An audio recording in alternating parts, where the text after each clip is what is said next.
Сүлейменұлы Мұқағали Мақатаев 1931 жылы 9 ақпанда Алматы облысы қазіргі Райымбек ауданының Қарасаз ауылында дүниеге келді.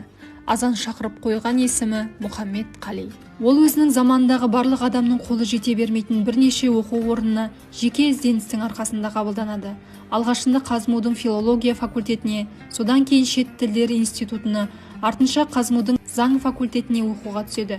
Жазушылар одағының жолдамасымен 1973 жылы Мәскеудегі Максим Горький атындағы әдебиет институтының студенті атанады. Мұқағали Мақатаев еңбек жолын ауылдағы мектепте орыс тілі пәнінің мұғалімі болып бастады.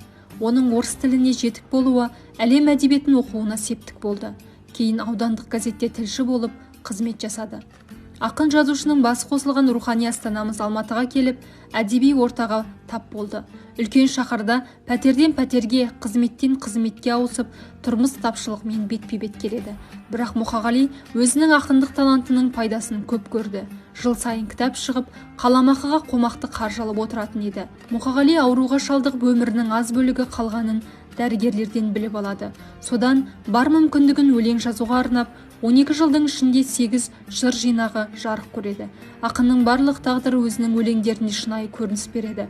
Оның асығу керек қалайда, уақыт саған қарайма деген өлеңі ауруға шалдыққан жылдар жазылған. Өмірге соншалықты ғашық болған ақын жаралы тәнімен қазаққа үлкен мұра қалдырды.